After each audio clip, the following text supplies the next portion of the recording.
Can this brainless slime mold think? We took a trip to the Swarm Lab at the New Jersey Institute of Technology to check it out. Studying slime mold is it's probably one of the weirdest organisms I've worked with. My name is Simon Garnier. I'm an assistant professor at the New Jersey Institute of Technology. Simon runs the Swarm Lab, which studies intelligence in places you might not expect to find it. The main research topic of the lab is trying to understand how what we call decentralized systems, so systems that don't have a boss or an architect or someone in charge, how these systems are capable of self-organizing and through this self-organization find solutions to problems. And Simon has an unlikely test subject for his studies. Slime mold is a unicellular organism, so it's a single cell, but it's a very particular cell if you compare to what people think cells are. Instead of having one nucleus, it has actually millions of them, sometimes billions of them. It's a cell that can grow over like very large sizes. I mean, one of the rare cells in the world that you can actually see with your own eyes. But as unique as slime mold is to study, it also takes a lot of patience.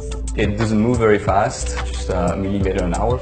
For someone studying animal behavior, it's one of the most frustrating things, that you can't see their behavior directly, you have to wait. Other than that, it's cheap, doesn't taste very good. I wouldn't recommend people to eat that. You tried it? I tried it. What does it taste like? It's more like, have you ever licked the floor?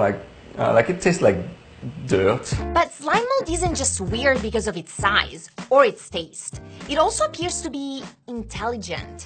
It doesn't have a brain or a nervous system, but it can solve all kinds of complex problems without any of that hardware. As slime mold grows, it can keep track of where it's been. It can solve mazes in search of food. It can even be trained to take risks in the name of a big payoff. And then there are the transit experiments. About a decade ago, scientists at the Hokkaido University in Sapporo had a weird idea. What the researcher did essentially is they gave slime mold a map of the Tokyo rail system, and each of these stations was actually a food source for slime mold. And then they let slime mold explore that area, and as I said, when slime mold finds resources in the environment, it's going to start building a network between these different resources. What the researchers found a few days later was a pretty well-designed rail system that closely mimicked the real-life map. What they found is that the slime mold is actually build networks that are pretty close to optimal. They are very cheap to build, but at the same time, if there is a disruption in the network, they will be able to get around it. Simon's team helped us recreate another famous transit experiment that uses a map of the United States. By placing food sources on major US cities, we essentially asked the slime mold to build us an interstate highway system. Which begs the same question that so much of this asks. How is slime mold doing this? Simon's not entirely sure, but he has an idea. Here in the lab, one of the hypotheses we are exploring is that the brain of the slime mold, if you want, is actually the membrane of the slime mold, because the membrane is the part of the slime mold that is both in contact with the environment, so getting the outside information, and in contact with the physiology of the organism, so getting the inside information. Meaning, even without a brain, a single bit of slime mold can react to its surroundings and disseminate the information throughout the cell. Simon thinks his decision-making power may come from that ability to synchronize information throughout its system.